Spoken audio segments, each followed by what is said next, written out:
eu quero falar com vocês um papo sério. Eu vou ler um texto aqui bíblico e vou fazer um comentário com vocês. É a viúva de Sarefate. Então veio a ele a palavra do Senhor dizendo a Elias: levanta-te e vai a Sarefate, que é de Sidom, e habita ali. Eis que eu ordenei ali a uma mulher viúva que te sustente.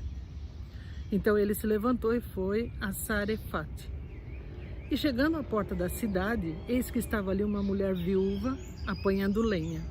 E ele a chamou.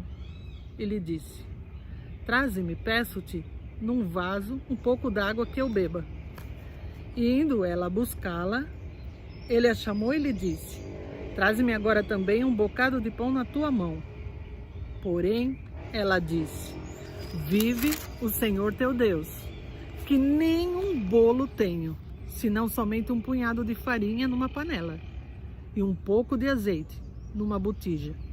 E vês aqui, apanhei 2 cavacos e vou prepará-los para mim e para meu filho, para que o comam e morramos. E Elias lhe disse: não temas, vai e faze conforme a tua palavra. Porém, faze disso primeiro para mim um bolo pequeno e traze-mo para fora. Depois farás para ti e para teu filho. Porque assim diz o Senhor Deus de Israel: a farinha da tua panela não se acabará, e o azeite da tua botija não faltará, até o dia que o Senhor dê chuva sobre a terra. E foi ela, e fez conforme a palavra de Elias. E assim comeu ela, ele e a sua casa muitos dias. Da panela a farinha se não acabou, da botija o azeite também não, conforme a palavra do Senhor, que falara pelo ministério de Elias. E depois dessas coisas, sucedeu que adoeceu o filho dessa mulher, da dona da casa. E a sua doença se agravou muito, até que nele nenhum fôlego ficou. Então ela disse a Elias: que tenho eu contigo, homem de Deus? Vieste tu a mim para trazeres à memória a minha iniquidade e matares meu filho? E Elias lhe disse: dá-me o teu filho. E ele o tomou do seu regaço e o levou para cima, no quarto onde ele mesmo habitava, e deitou em sua cama. E clamou ao Senhor e disse: ó Senhor meu Deus, também até esta viúva com quem eu moro afligiste, matando-lhe seu filho? Então se mediu sobre o menino 3 vezes. E clamou o Senhor e disse: ó Senhor meu Deus, rogo-te que tome a alma deste menino, torne a entrar nele. E o Senhor ouviu a voz de Elias. E a alma do menino tornou a entrar nele e reviveu. Elias tomou o menino e trouxe do quarto à casa. E o deu à sua mãe. E disse Elias: vês aí, teu filho vive. Então a mulher disse a Elias: nisso reconheço agora que tu és homem de Deus e que a palavra do Senhor na tua boca é verdade. Qualquer um que passasse por um ressuscitamento iria acreditar em Deus, né? Mas eu quero falar da panela vazia dela. Ela não tinha panela, não tinha farinha, não tinha azeite, não tinha nada na casa dela. Ela estava esperando morrer mesmo. Ela ia fazer o último pão para eles 2 comerem e depois morrer. Porque era uma época de seca, de fome, de muita necessidade naquele lugar. E ela sabia que não tinha como se safar dessa situação, só por um milagre. Mas é isso que eu quero falar com vocês. Milagres ainda acontecem. O Deus da Bíblia, o Deus que está aqui nessa Bíblia, é o mesmo Deus que está nas nossas vidas hoje. Tem muita gente que está passando necessidade, que está endividado, que está sofrendo. Alguns não conseguem achar uma solução mais viável e se suicidam. Não está sendo noticiado, mas está acontecendo muito suicídio, muita situação ruim por conta dos dias que nós estamos vivendo, que são dias proféticos. A Bíblia fala desse tempo de dificuldade, tempo de necessidade, tempo de pragas do Egito, de doenças, mas fala também na Bíblia das pessoas que estiverem com Deus, que vão superar as situações, que vão passar por cima das dificuldades, que não vão ficar em crise. Eu costumo dizer que o mundo está em crise, mas eu estou em Cristo. Porque quando você está em Cristo, o problema, a situação, ele não ganha a proporção que as pessoas dão. Quando nós temos Jesus na nossa vida, nós não potencializamos o problema, nós olhamos para Ele.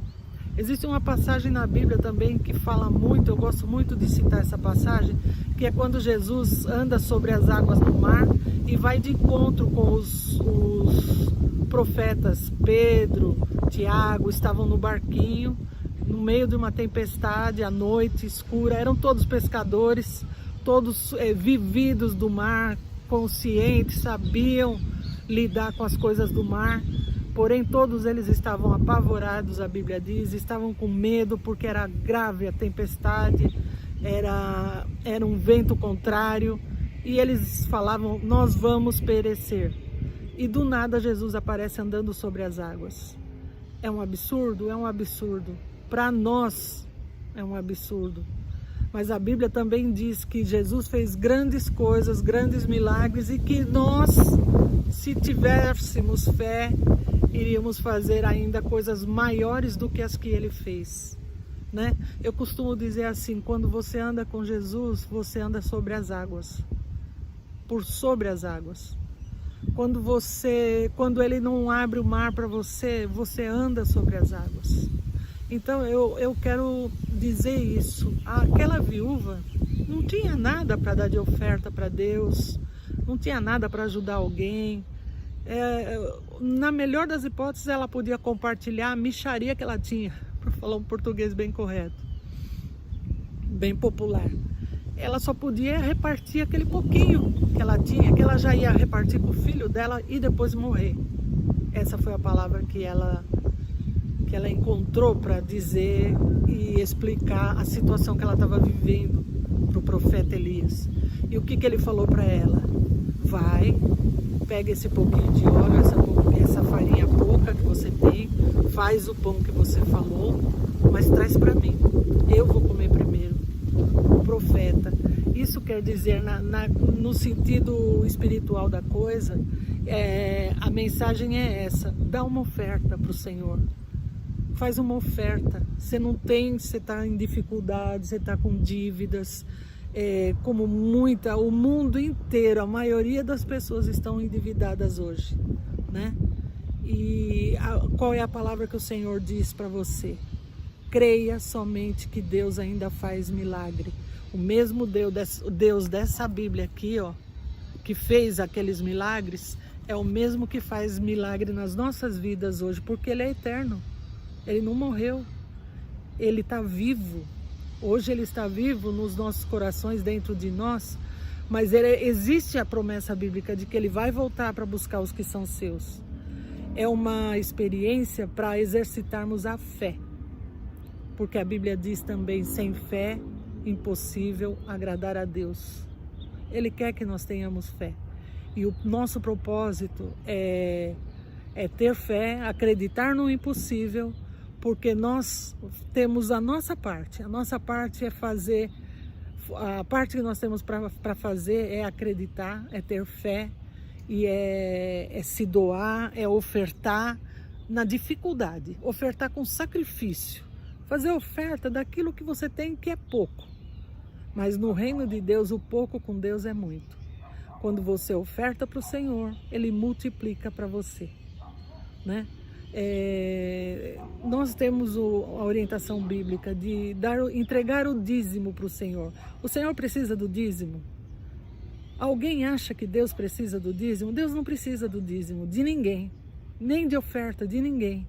Quando nós doamos o dízimo ou a oferta para o Senhor, como disse o meu pastor, muito bem explicado na terça-feira no culto de doutrina, essa semana, eu gostei muito do que ele falou, e eu achei assim bastante esclarecedor para as pessoas que costumam criticar o dízimo na igreja, a oferta na igreja.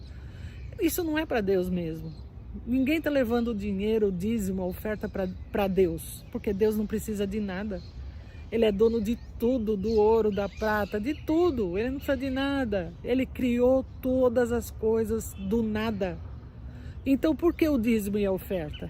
Porque nós queremos entrar na igreja e sentir aquele ar-condicionado gostoso, uma cadeira acolchoada, um diácono na porta medindo a sua temperatura, não deixando ninguém entrar sem a máscara, uma igreja limpa, um banheiro limpo com o papel higiênico, com sabão líquido. Nós queremos esse conforto. E como que eu vou ter esse conforto se eu não financio esse conforto? Se eu não tenho abertura, liberdade para financiar a faxina da igreja, o cafezinho que é feito lá na cozinha, para quem quiser tomar, o tapete que está na porta de entrada, as flores que são enfeitadas, que são decoradas no altar, tudo isso tem um preço, tudo isso custa dinheiro. Quem tem casa, quem trabalha, sabe que tudo isso custa caro. E quando eu chego na igreja, eu me sinto muito bem, porque eu sou bem atendida, bem recebida, é confortável onde eu me sento, não passo calor porque o ar-condicionado está ligado. Tudo isso é financiado pelo dízimo e a oferta. As outras pessoas, quase que na sua maioria, são voluntárias, trabalham na igreja por amor a Cristo.